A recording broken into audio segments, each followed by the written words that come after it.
when it comes to charging with these fees, we often don't recognize and stop and think about the gift and the transformation that we're providing.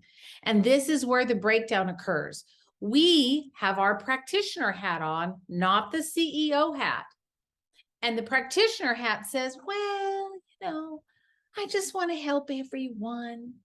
I don't need to make too much money. It's okay. I just want to help. And, I'm just learning and I don't really know what I'm doing. So I'll just charge a little bit less. And I just want to make sure that they get the help they need. That's the practitioner being the caring, loving, kind practitioner that you are. But listen, friend, this is not you as a practitioner. This is not the time for you to set your fees. Your CEO needs to set the fees because the questions that the CEO asks are very different. Your CEO is going to ask things like, what's profit margin? How much are we going to make? Are we going to be profitable at this price? Can I afford to pay the practitioner, i.e. you as the employee, but can I, as the CEO and the manager and the person responsible for the health of this business, can I afford to pay the practitioner what he or she is worth by charging this amount of money? Or do I need to raise this amount of money to be able to have a business that's scalable and profitable and be able to pay the practitioner? Do you see the difference? As practitioners, and I'm not beating on you, friend, because I'm in the same boat. As practitioners, when you have your practitioner hat on, you're not thinking about it like that. You're thinking about it like you just want to help and serve. And if I can't tell you how many practitioners I've talked to over the years that are undercharging, I would say 80-90% of them. Everybody's undercharging, and I'm not out to rip anybody off, and I'm also not out to be greedy, and I don't need to own a practice and a business that's so profitable that, we make like hundreds and hundreds and hundreds and hundreds of thousands of dollars every year in profit. I don't need that to happen. But I do want to live comfortably, and I do want to be able to have discretionary income, and I do want to be able to drive a car that works. And I do want to be able to eat out when I want to eat out and take a vacation when I want to take a vacation. I don't need to have this big Maserati lifestyle. I just want to be comfortable. And I think you're the same way. But when we keep our practitioner hat on and we set our fees, guaranteed you're not going to be profitable. Your business is not going to be sustainable. And when you have a profitable practice, you can serve your patients much better.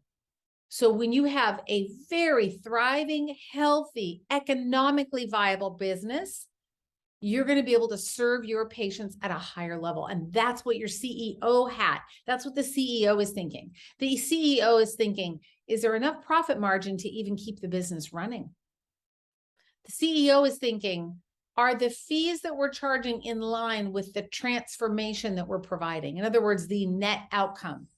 The CEO is thinking, what are these fees relative to what the market will bear? And you and I as practitioners, we always say, well, no, people won't pay for it, or no, the market won't. No. We cannot have that conversation. This is when you put your CEO hat on and you look at your numbers and you go, whoa, this has to change. We are not making enough money. We are not charging enough. Your CEO has to run the show in this when it comes to this. You, the practitioner, you out of the room. You don't get to even be in the conversation. This is completely a CEO decision or conversation to have. Here's the problem with undercharging. There are a lot of problems, but here are some. First of all, it attracts the wrong kind of patients. These are not your ideal patients, the people that are excited to work with you and they're able to pay and they're loyal and you are really so excited to work with them. They do not attract, they're the Groupon people. They just want the cheapest. They just want the discount. They just want all that. It devalues when your fees are low. Friend, listen to me. It completely devalues what you do. When you don't charge what you're worth, you're basically sending a message that goes, well, I'm only worth $50 for a new patient appointment that's 3 hours long. I have some practitioners that I've worked with and they literally charge $110 and their new patient appointment's 2 hours. I don't even understand that. I cannot, on any planet, I cannot understand that. So the undercharging It also portrays that lack of confidence in what you provide. It basically you put a big sign around your neck that says, I don't really believe in myself, therefore I'm not going to charge you very much for what I do. And listen, if you need clinical help, get into Clinical Academy. That's where the learning happens there. That's where the clinical foundations can occur. But you can't be wearing that sign, friend. The other thing that happens when we undercharge is the patient compliance goes down because they don't have enough skin in the game. When they pay $400 for a new patient appointment, you bet they're going to do what you say. No question. You're also going to weed out the people that can't afford for what you do. So it's a win-win-win all the way around. For the business, it's a win for the type of people that you get. It's a win for the loyal patients that you get. It's just well worth it to charge higher than what you probably think that you're worth. I would bet that you're thinking, I don't know if I'm really worth that. But when you don't charge enough, it makes you a commodity. You're just like everybody else. Somebody else down the street, they're also charging not very much. They're like, well, let's see. Do I choose an apple or an orange? Which one? Which fruit do I want today? So you don't want to be the commodity. You want to be the person that stands above the crowd, above the rest of the herd. And you say, you know what? I know how to get you better. I will get you better. And this is what it's going to cost. Because you provide the service, you provide the transformation, and the patients get to choose whether they're going to pay for the service. Just like we talked about putting braces on your dog. It's fine if someone wants to choose that. But if they choose that, that's not your problem. You don't need to reduce your fee just because they're making a different priority choice. We don't get to say. So your fees are your fees are your fees. And if they can pay for it, wonderful. If they can't, that's okay too. Off you go. Bye-bye. Go find somewhere else that might be able to help you within your budget. So you don't have to be the low budget car.